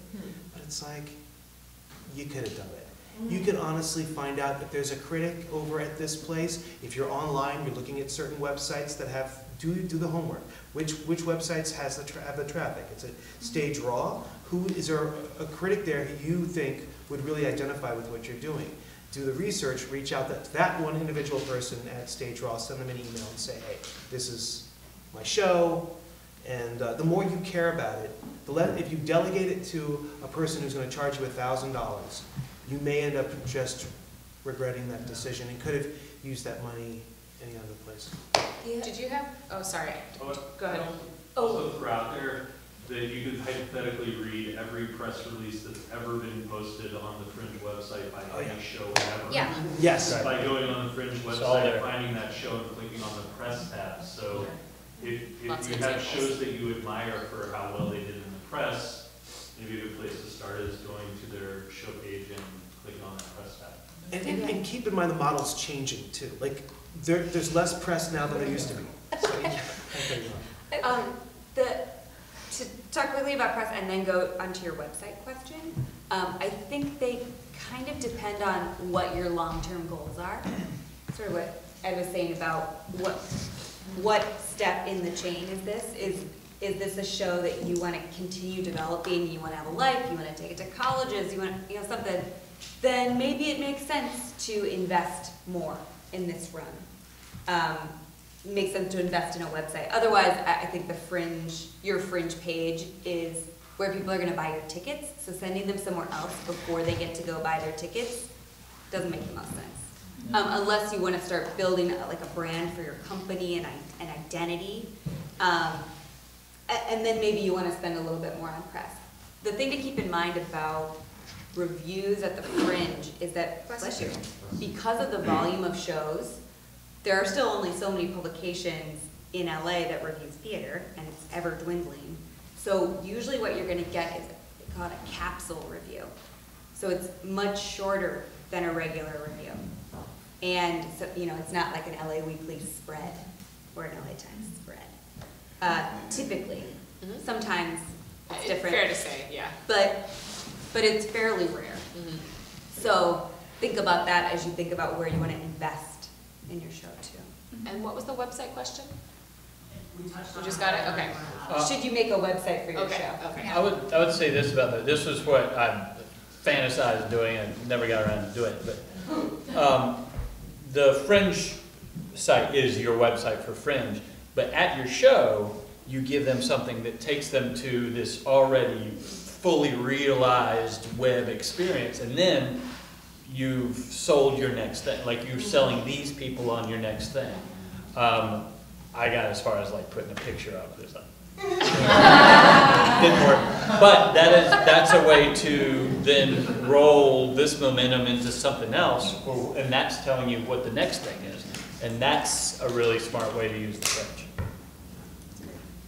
Do you have like have you done your show already? Yeah. Okay, because I'm wondering if you don't have a website and you don't have like, reviews, or you don't have footage or film or like photos from your show, if you have a website, it's just going to be an info page, so you might, that's okay, that's okay. It might not be worth it at this time to have a website, like maybe wait until you have content to put on it. And the Fringe page is great. Yeah, that's like kind of enough. Yeah, it like really your is. New show. Everything you need is there. So. Yeah. And if people buy their tickets from Fringe, they can then go back and review your show. Yeah, so we have a built-in review system onto the Fringe website that's kind of like Yelpy, basically. So yeah, once someone has purchased a ticket, they're invited to review your show, and that is something that will sometimes help people make decisions about what they see. Can I say one quick thing about marketing? Get as many images of your show as possible. You don't have to flub. Just choose like a couple, 2 or 3 that will titillate the person going through. Make sure that those are good, because that's as important as your image. I want to look and make sure that this show isn't like completely awful. So show me something good. If you can spend a little bit of money on a photographer, that's always wise to do. You'll never feel bad about having those pictures. Or videographer. Videographer, yes.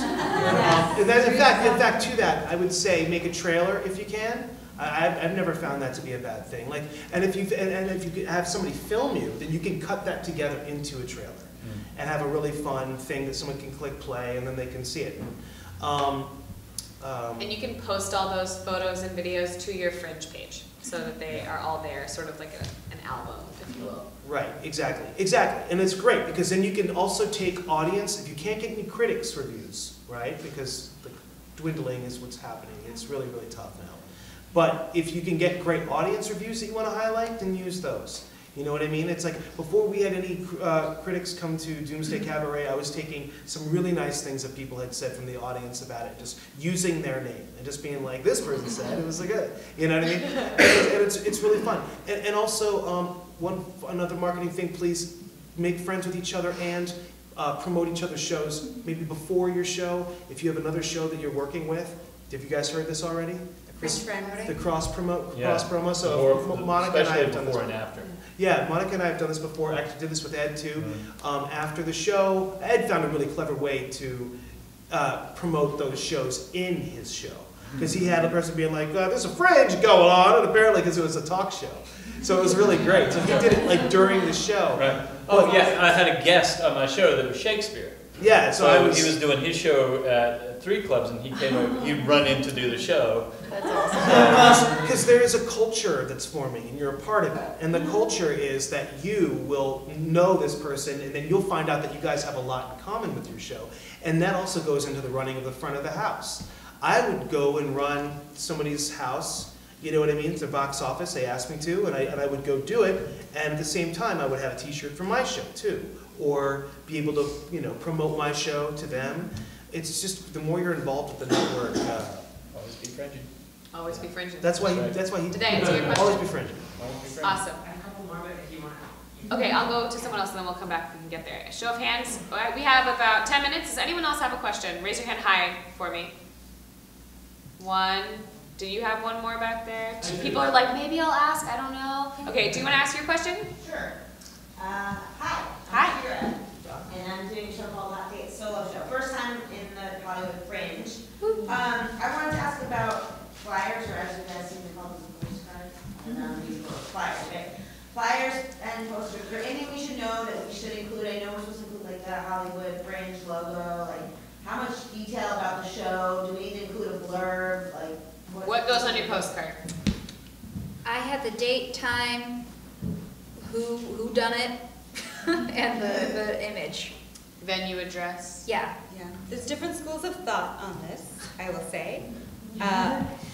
My school is there should be some sort of description of the show, a sentence or 2, maybe. I always feel more engaged by a postcard that has at least like a log line, if not a short blurb. I like that. I like to know what I'm walking into. My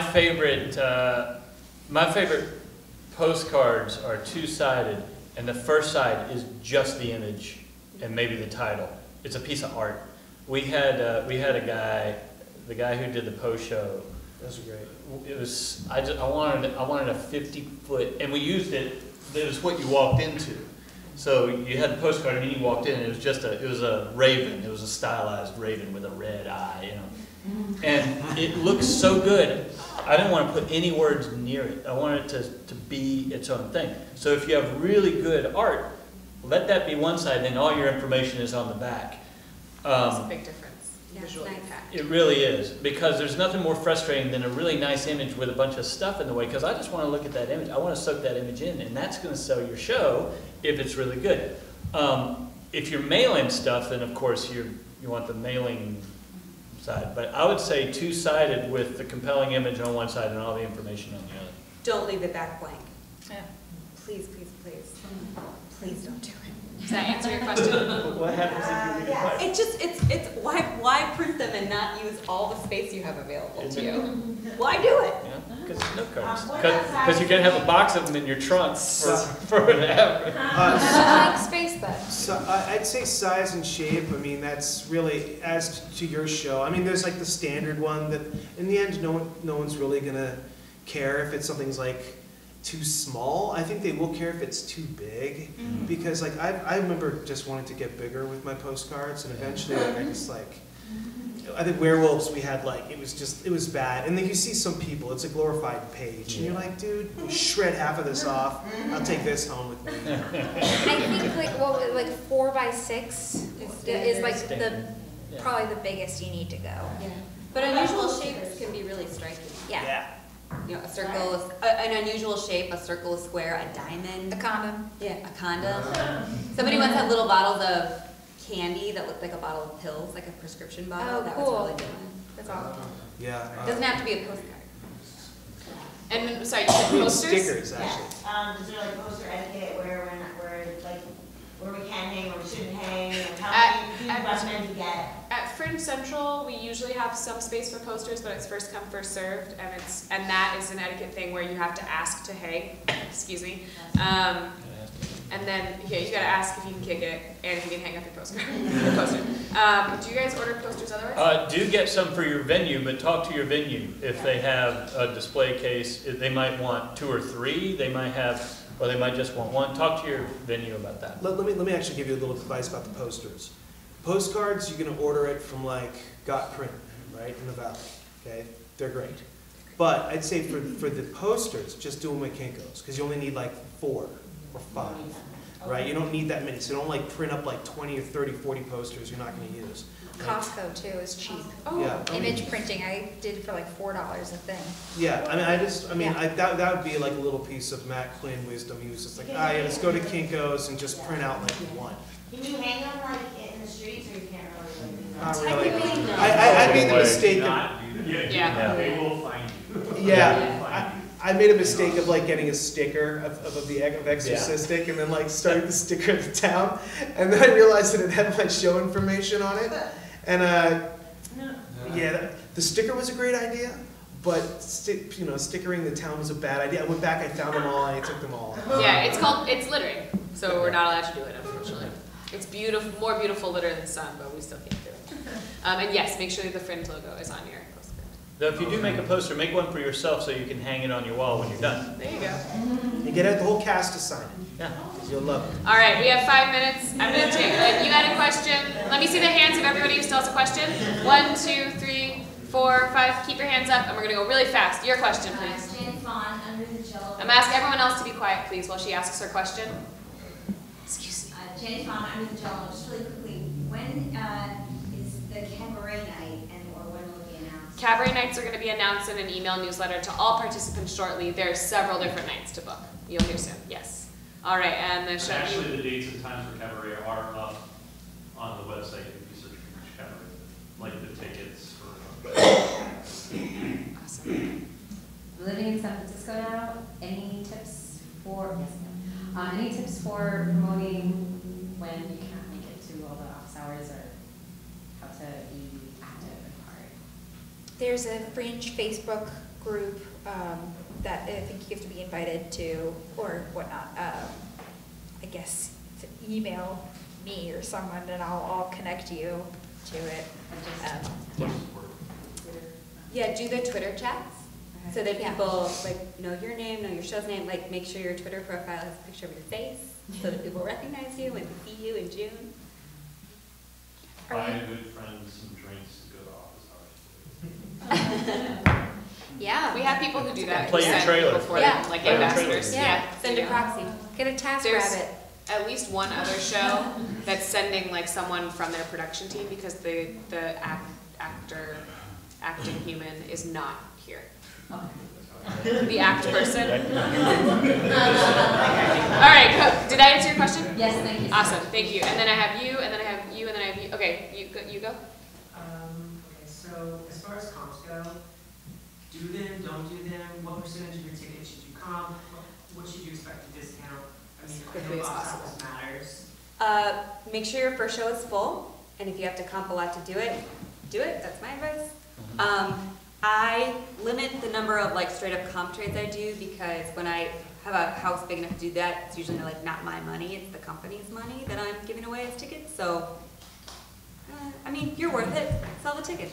You can also make, there's on the Fringe website and the ticketing, you can make the discount code a pay what you can ticket so that people have the option always to give you some money. Always give them the option to give you some money. A pay what you can ticket is essentially a free ticket if they so choose, but many people will try to give you some cash. Yeah. I'm going to go on to the next question. Right back there? You have one? Yeah, there's been a lot of talk about postcards, but like right after that, there was a lot of talk about like anti-postcards. So I'm just like wondering, like, what are some of the pros to the postcards? What are some creative ways? You need to have it. It's absolutely need to have the postcard. Yeah. You can't do without the postcard. Right.